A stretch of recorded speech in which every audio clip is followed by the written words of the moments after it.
আজ আমরা এটাও বুঝি না। আমরা ভালোবাসি একরকম, অনুসরণ করি ভিন্ন রকম। আমরা বিড়ি মুখে ভালোবাসি, আমরা দাড়িবিহীন চেহারায় নবীকে ভীষণ ভালোবাসি। আমরা মিসওয়াক ছাড়া নবীকে খুব ভালোবাসি। আমরা দস্তরখান ছাড়া নবীকে খুব ভালোবাসি। আমাদের স্ত্রী বেপর্দা, আমরা নবীকে খুব ভালোবাসি। আমাদের ঘরে প্রতিদিন রঙিন টেলিভিশনে নাচ গান চলে, আমরা নবীকে খুব ভালোবাসি। আমরা সুদের টাকাও নেই, কিস্তির টাকাও নেই, আমরা নবীকে খুব ভালোবাসি। আমাদের ছেলে এক ওয়াক্ত নামাজ পড়ে না, আমরা রসুলকে ভালোবাসি। আমাদের ঘরের বিবি বাচ্চা ফজরের নামাজ কেউ পড়ে না, আমরা নবীকেই ভালোবাসি।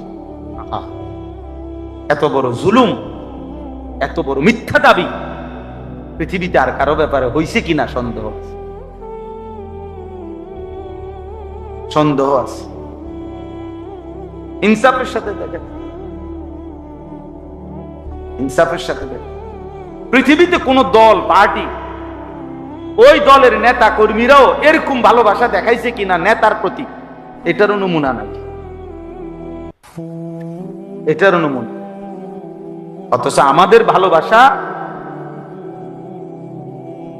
এটা যে আমরা আমাদের মন মতো চলি, আমাদের খেয়াল খুশি মতো আমরা যা ইচ্ছা তাই করি, আর আমাদের জবানে উচ্চারণ হলো আমরা নবীকেই ভালোবাসি। এটা কিভাবে সম্ভব বলেন? ইনসাফ। কে সুন্নি কে ওয়াহাবি পরে কইেন, কে আশেক কে দুশ্মন পরে বলিয়েন। কমপক্ষে মোটা দাগের যে কদ্দুর জানেন এর দূরের লগে মিলাই দেন। আমার কথা বোঝেন নাই? একারে এগুলো তো মোটা দাগের কথা, দাড়ি, টুপি, লেবাস, পোশাক, মেসওয়াক, দস্তরখান, হালাল হারাম, হ্যাঁ, পর্দা পুশিদা, এটি একারে মোটা দাগের কথা, ঠিক না কথা? একারে সবাই বোঝে, একারে সাধারণ থেকে সাধারণ মানুষও এগুলা বোঝে যে এগুলা নবীজির সুন্নত, নবীজির আমল, নবীজির কথা, আল্লাহর কথা, এটা সবাই জানে না? এগুলোতেও একদম বিরোধী, এগুলো তো নাই, চিহ্ন নাই এগুলার।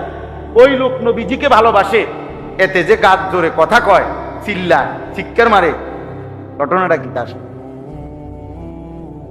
হ্যাঁ, দয়া করে ভাবতে শেখো ছেলেরা, দয়া করে ভাবতে শেখো। স্বার্থপর এই দুনিয়ায় মনে রাখো বন্ধু, শেষ পর্যন্ত তোমারে নিয়ে কেউ ভাববে না, তুমি তোমাকে নিয়ে ভাবতে হবে। ছেলেদেরকে বললাম, ভাইয়া, বন্ধু ধোকা, স্ত্রী ধোকা, সন্তানাদি ধোকা,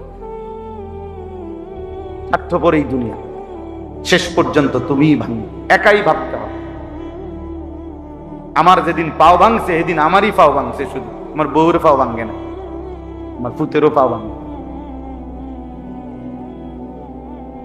হ্যাঁ, আমার সুখে আমি, আমার দুঃখে আমি।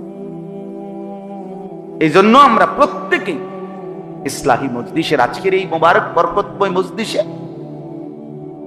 আমাদের জিম্মাদারি নিজের ভাবনা, নিজের ফিকির করা। হ্যাঁ, মানুষের কল্যাণ, স্ত্রী সন্তানের কল্যাণ, গোটা পৃথিবীর কল্যাণ, মানবতার কল্যাণ নিঃসন্দেহে ভালো কাজ, জরুরি, উচিত, কিন্তু নিজেকে বাদ দিয়ে নয়।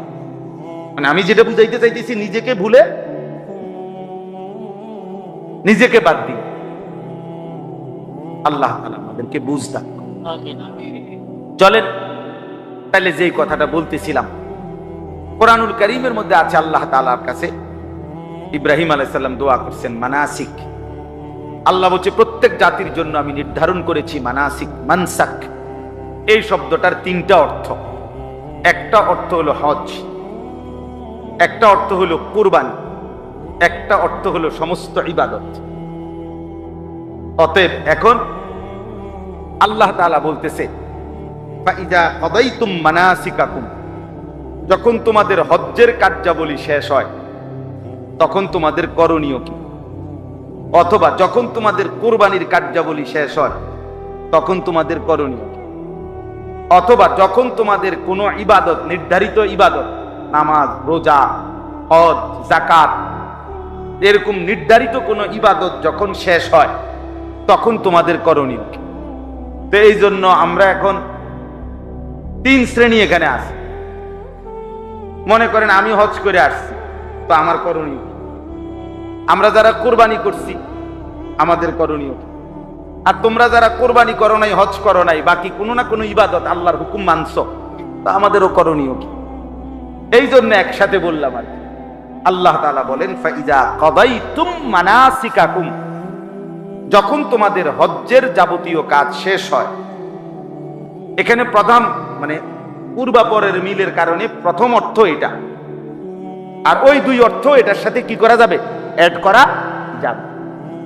তো আল্লাহ তাআলা বলেন বান্দা আমি চাই যখনই যেই ইবাদত যেই সময়ে নির্ধারিত ওইটা করার পর, চাই সেটা নামাজ হোক, রোজা হোক, চাই সেটা হজ হোক, যাকাত হোক, নির্ধারিত সময়ের যেই ইবাদত, ওই ইবাদত করার পর তোমার দায়িত্ব হলো ফাযকুরুল্লাহ, আমি আল্লাহ তাআলার জিকির করো। ফাইদা কাদাইতুম মানাসিকাকুম ফাযকুরুল্লাহ। রব্বুল আলামিন বলেন বান্দা যখন ইবাদত শেষ হবে, হজ্জের কাজ শেষ হবে, নামাজ শেষ হবে, রোজা শেষ হবে, যাকাত দেওয়া শেষ হবে, সেজদা করা শেষ হবে, রুকু করা শেষ হবে, কোরআনুল কারীম তেলাওয়াত করা শেষ হবে, দান সাদাকা করা শেষ হবে, যাই করো বান্দা এর পরই তুমি কি করবা, ফাযকুরুল্লাহ, তোমার আল্লাহকে ডাকো। এজন্য আল্লাহ তাআলা চায়, পুরা কোরআনের একটা মূল বক্তব্য যে আল্লাহ চায় বান্দা তুমি যখন যেখানে থাকো, যেভাবেই থাকো, আমি আল্লাহর স্মরণ, আমার নাম সঙ্গে নিয়ে থাকো। কাদিকরিকুম আবাআকুম আও আশাদ্দা যিকরা, কি পরিমাণ আমারে ডাকবা, কতক্ষণ ডাকবা, কি পরিমাণ ডাকবা। আল্লাহ বলে সারা দিন নিজেরা, বাবা দাদা বংশধর, নিজের আশপাশের মানুষকে যে পরিমাণ ডাকাডাকি করো, ওই পরিমাণ আমি আল্লাহকে ডাকো, অথবা তার চাইতে বেশি পরিমাণে আমি আল্লাহকে ডাকো। আমরা মানুষ মাত্রই ডাক দেওয়া ছাড়া আমাদের জীবন চলবে না। মানুষ মাত্রই জীবন চলার পথে কাউকে না কাউকে তাকে ডাকতে হয়। হয় মাকে ডাকলাম, নয় বাবাকে, নয় স্ত্রীকে, নয় ছেলেকে, নয় মেয়েকে, নয় ভাইকে, নয় বোনকে, হ্যাঁ, নয়তো কাস্টমাররে ডাক দিলাম, নয়তো দোকানদাররে ডাক দিলাম, নয়তো অটোওয়ালারে ডাক দিলাম, নয়তো সিএনজি ওয়ালারে ডাক দিলাম।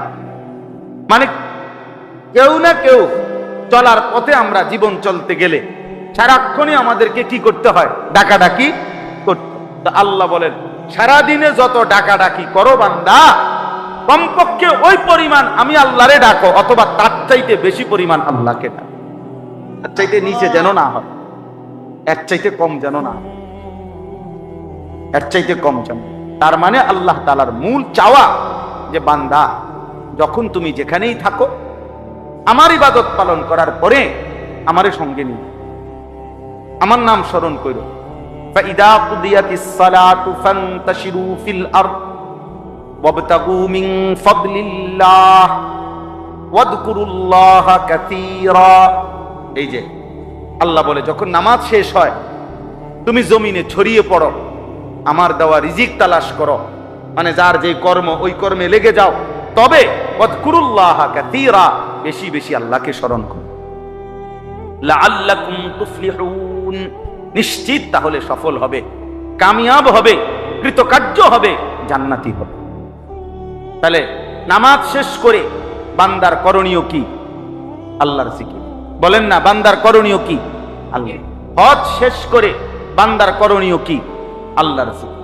কোরআনুল কারীমে আছে ওয়ালি তুকমিলুল ইদ্দাতা ওয়ালি তুকাব্বিরুল্লাহ আলা মা হাদাকুম, গুনে গুনে গুনে গুনে পুরা রমজান মাস রোজা আদায় করো, এবং পুরা মাস যখন শেষ হবে, ঈদের চাঁদ উঠবে, এবার আমি আল্লাহর তাকবীর, আল্লাহু আকবারের ধ্বনি বুলন্দ করো, উঁচা করো।